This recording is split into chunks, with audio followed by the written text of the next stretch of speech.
You mentioned something earlier about only being in a position for a certain amount of time. I think you said 6 years. Yes. And I believe it was 18 years at Wiley. So what happened? I went there. I went to Texas to stay 3 to 5 years, and ended up staying 6 at Texas College.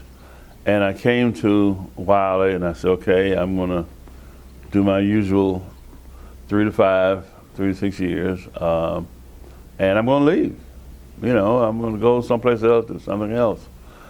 But about the 3rd or 4th year, the board asked me if they would could extend it for another couple years or so, and I didn't think I had done what I said I was going to do.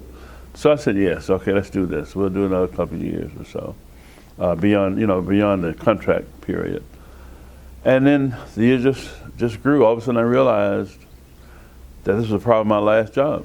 You know, I realized that God had said, okay, now, this is it for you. And you're going to stay here until, to get that point where I say it's time. And it's like a conversation I'm having, right? I'm going, you don't really mean this, do you? But it came on, yes, I really mean this.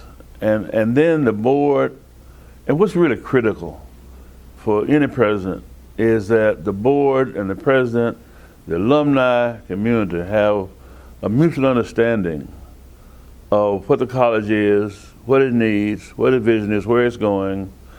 And when you have that kind of relationship, in difficult times, you can depend on those segments to help you through.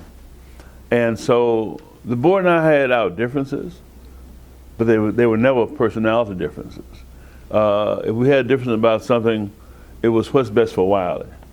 And when you come to that point where you can have a conversation and say, this is best for Wiley, I don't like it, but it's best for Wiley. When you get to that point where you take yourself and make yourself lower than what the issue is, entity is, it becomes doable. And so I got to that point, I call it a sweet point, where the board and I, the alumni and I, the community and I were mutually in step with where we were going. And so I was prepared to stay there through those challenging times to see it to the end, so to speak. I stayed to 18 years. The board asked me to stay 2 more, but I told them it's time. It's time. Because sometimes presidents begin to believe in themselves so much they think nobody can do it but them. And so what I wanted to ensure was a seamless transition between me and my successor, and one that would not have rancor, one that wasn't jealous of the other.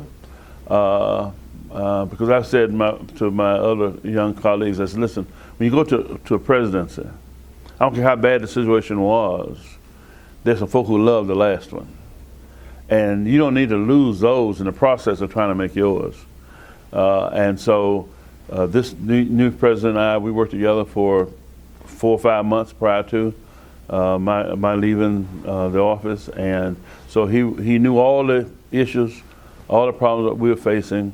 He knew them before he came in. So he couldn't say that I left him there or he came in not knowing, because I shared everything with him. And as a result, we're very good friends, very close. We talk all the time.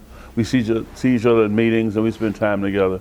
And I think that's the kind of transition that one needs when one leaves a presidency. And our board was in step with this. The board began to plan for this by having consultants in and work with them on how do you do a transition, how do you do a search, how do you do onboarding. And so that was the real way in which I was able to leave there feeling good and feeling I had done what I had come to do, and it was time for me to go home.